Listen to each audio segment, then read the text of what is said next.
Hola, ¿qué tal? Estamos nuevamente transmitiendo, grabando un artículo más, un episodio más acerca de el normalismo rural.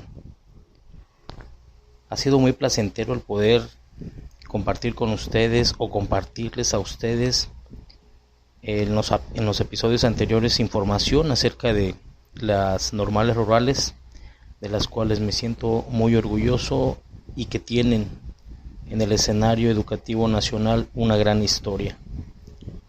Para mí es un gusto y un placer el tener esta oportunidad, el poder compartir y discutir o debatir la historia que les he estado presentando.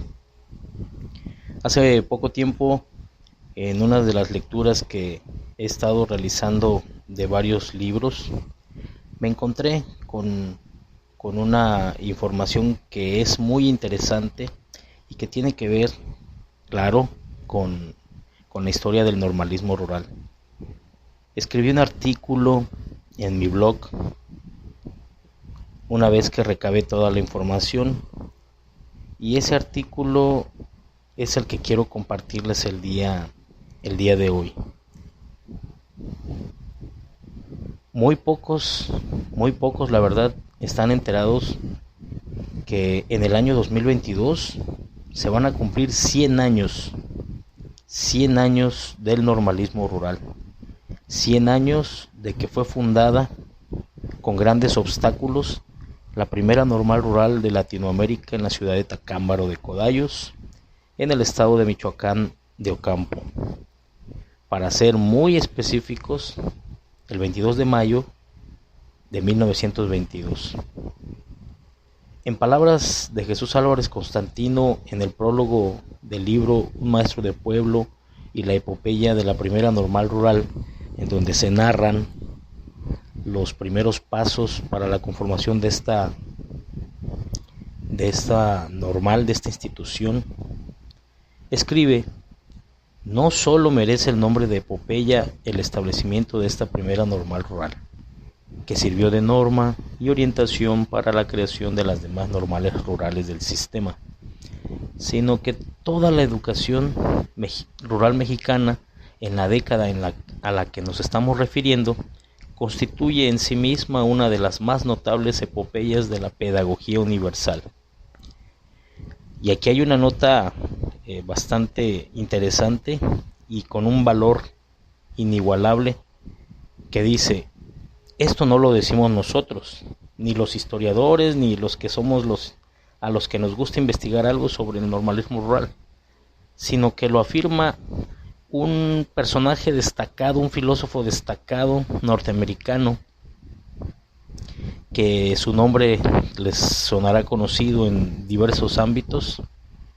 Fue el filósofo norteamericano John Dewey, al referirse a la educación internacional de esa época. Y él decía textualmente con estas palabras: no hay en el mundo movimiento educativo que presente mayor espíritu de unión íntima entre las actividades escolares y las de la comunidad como el que se ve ahora en México, refiriéndose, claro, a la constitución que se estaba dando del trabajo del normalismo rural en esta década, en esta etapa histórica. John Dewey fue una de las figuras filosóficas y pedagógicas de más influencia en ese tiempo y en la actualidad, porque todavía es un punto de referencia sus libros, su legado, su ideología.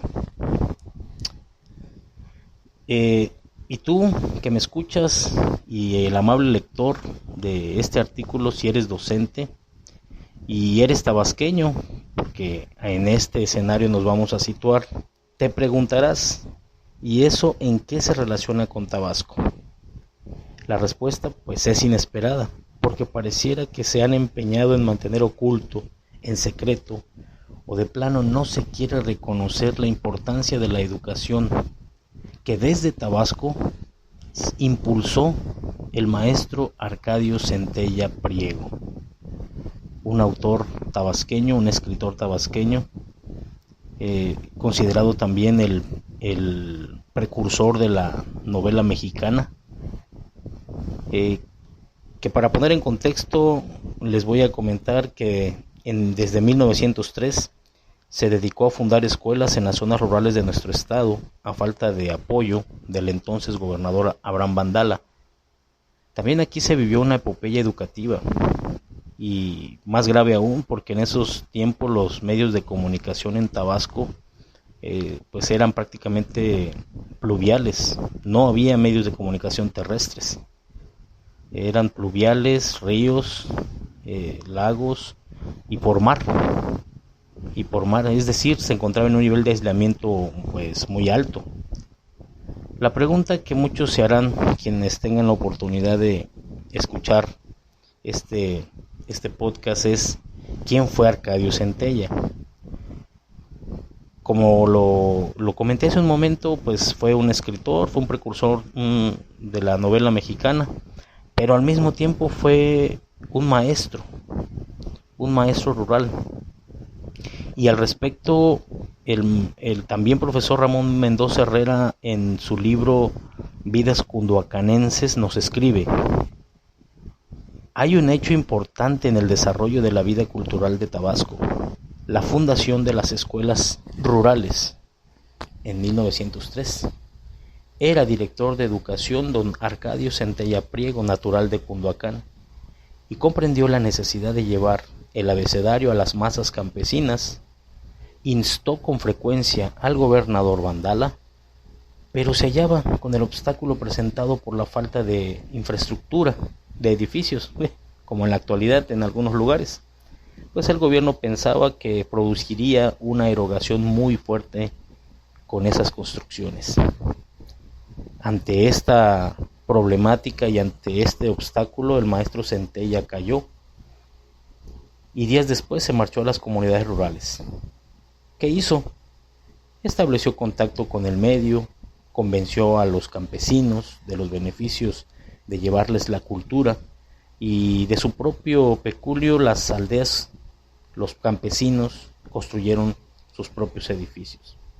Así ya el ejecutivo del estado, representado por el gobernador Vandala, ya no pudo poner peros a la idea de don Arcadio, y en el presupuesto de egresos de 1903 se marcó la partida correspondiente para el pago de los sueldos de los profesores de campo. Hasta ahí contextualizo la situación del normalismo rural y de su lazo, del puente que lo une al normalismo rural nacional. En Tabasco, aunque ha sido olvidado, debería considerarse al maestro Arcadio Centella Priego como el padre de la escuela rural. También lo comenta en su libro el maestro Ramón Mendoza Herrera. Con estas acciones, el gobernador del estado ya no pudo negarse a dar apoyo para que la educación en Tabasco fuera una realidad, dejando para la posteridad la obra titánica realizada por el maestro Centella. Ahora bien, con respecto a las instituciones formadoras de docentes, que en ese tiempo no había, sino que décadas después se fundaron y que fueron semillero de docentes,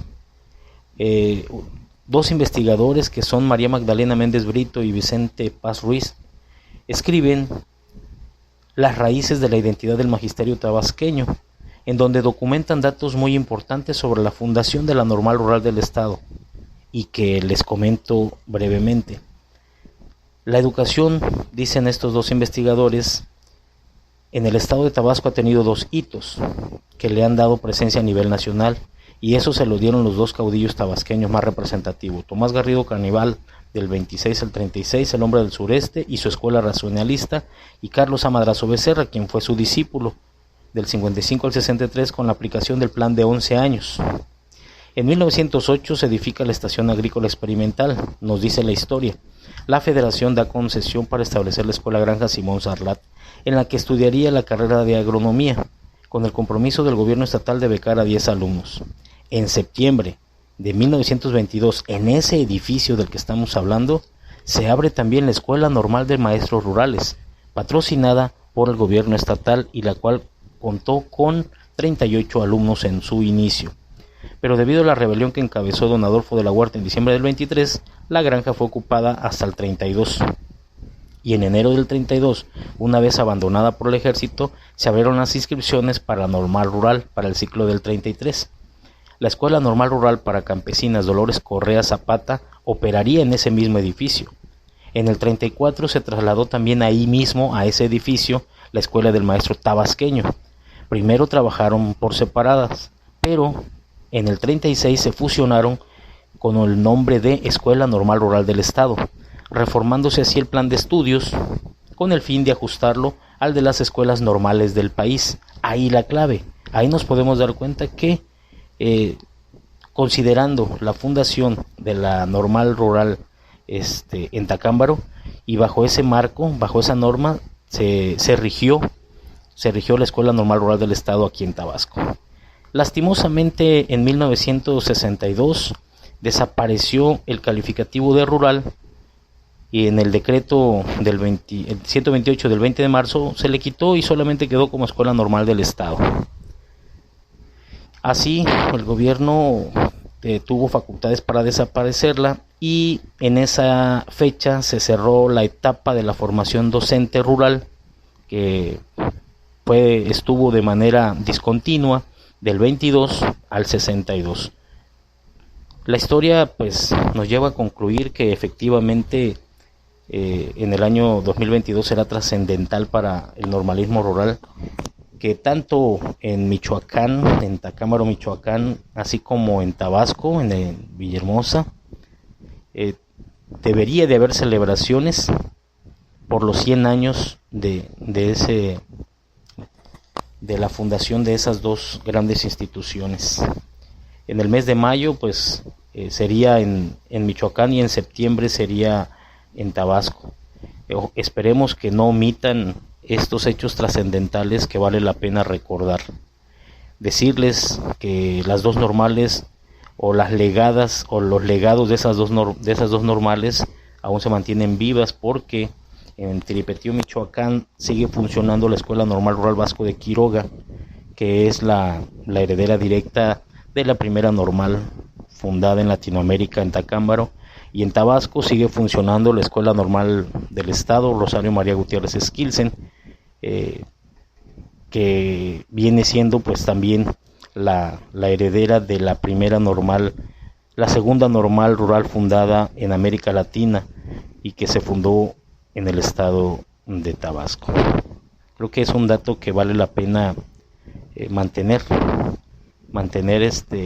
vigente, y darlo a conocer para que no se nos olvide la historia de la educación en nuestro país. Como maestros estamos obligados a promover esta historia, y pues no olvidarnos de nuestras raíces, de dónde venimos, quiénes somos, y la razón por la que debemos de mantener nuestra lucha como docentes en nuestras aulas, y más en estos tiempos en los que es muy importante el que no dejemos olvidado esa historia precisamente. Me dio muchísimo gusto hacerles partícipes de esta historia, y nos vemos en un próximo podcast. Saludos a todos.